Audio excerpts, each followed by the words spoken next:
SLBC tunnel rescue operation కఠినంగా మారింది. 2 రోజుల్లో కేవలం 1 మీటర్ మాత్రమే రెస్క్యూ టీమ్స్ తవ్వగలిగాయి. జీపీఆర్ ద్వారా 2 మీటర్ల లోతులో 4 మృతదేహాలను గుర్తించాయి. జీపీఆర్ గుర్తించిన ప్రాంతంలో తవ్వకాలు జరుపుతున్నాయి.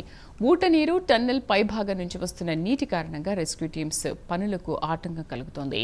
మరో చోట 7 మీటర్ల లోతులో మరో 4 మృతదేహాలు గుర్తించారు.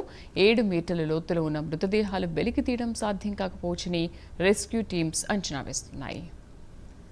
హరిశంకర్ పూర్తి సమాచారం అందిస్తారు. హరిశంకర్,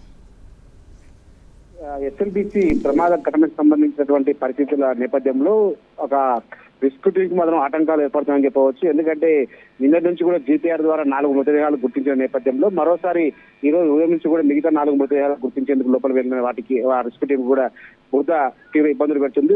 1 మీటర్ లోతులో కూడా మృత ఉన్నట్లు గుర్తించినటువంటి అధికారులు అక్కడ జీపీఆర్ ద్వారా కూడా మరో 4 మృతదేహాలు గుర్తించేందుకు తీవ్ర ఇబ్బందులు అయితే ఎదుర్కొంటున్న పరిస్థితి ఉంది. అదే ఈ నేపథ్యంలో ఈ రోజు సాయంత్రం వరకు కూడా రెస్క్యూ ఆపరేషన్ పూర్తి అవుతుంది అని చెప్పి ఒక అధికారులు అంచనా వేసినప్పటికీ కూడా ఈ యొక్క ప్రక్రియ అనేది మరో 2 రోజుల వరకు కొనసాగించే అవకాశం అయితే కనిపిస్తుంది. కొద్దిసేపటి క్రితమే ముఖ్యమంత్రి రేవంత్ రెడ్డి ఎస్ఎల్బీసీ టన్నెల్ వద్దకు చేరుకునే అవకాశం ఉన్న నేపథ్యంలో భారీ భద్రత ఏర్పాటు చేయడం జరిగింది. ప్రమాద సంఘటనకు సంబంధించిన కీలకమైన అప్డేట్స్ అన్ని కూడా ముఖ్యమంత్రి రేవంత్ రెడ్డి అక్కడ ఉన్నటువంటి ఎన్డీఆర్ బృందాలతో కానీ అక్కడ ఉన్నటువంటి హైడ్రా అధికారులతో కావచ్చు, ఇండియన్ నేవీ ఇండియాతో మాట్లాడే అవకాశాలు అయితే కనిపిస్తున్నాయి. సో అక్కడ జరుగుతున్నటువంటి ప్రక్రియ ఏ విధంగా కొనసాగుతుంది, మరో 4 మృతదేహాలను వెలికి తీయడానికి ఎంత టైం పట్టవచ్చు, హై టెక్నాలజీ ఉపయోగించి ఏ విధంగా వాళ్ళని కాపాడే ప్రయత్నం చేయాలి అనే అంశాలపై కూడా వాళ్ళంతా డిస్కస్ చేసే అవకాశాలు కనిపిస్తుంది. ముఖ్యమంత్రి రేవంత్ రెడ్డి పర్యటనకు సంబంధించిన పూర్తి స్థాయిలో కూడా అక్కడ ఉన్నటువంటి అధికారులు అయితే ఏర్పాటు చేయడం జరిగింది. గత 9 రోజులుగా ఈ యొక్క ఆపరేషన్ కొనసాగుతున్నప్పటికీ ఇప్పటిదాకా కేవలం జీపీఆర్ ద్వారా 4 మృతదేహాలు గుర్తించినప్పటికీ మరో 4 మృతదేహాలు గుర్తించడానికి ఎంత టైం పట్టుతుంది అని చెప్పి కూడా ఒక అంచనా వేసే అవకాశాలు కనిపిస్తున్నాయి.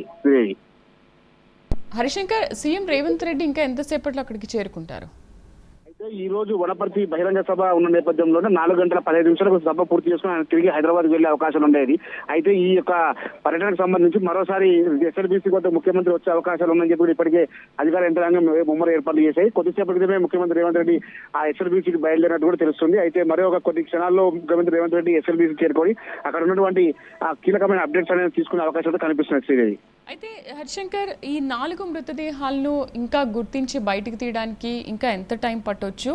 అండ్ గుర్తించిన ఈ 4 మృతదేహాలని వాళ్ళ సొంత గ్రామాలకు తరలిస్తున్నారా?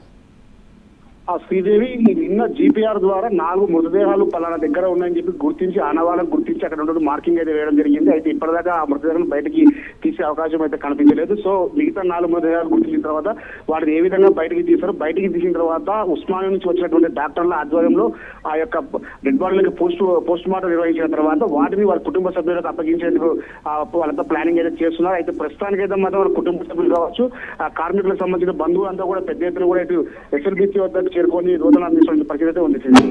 Right Harishankar, thank you.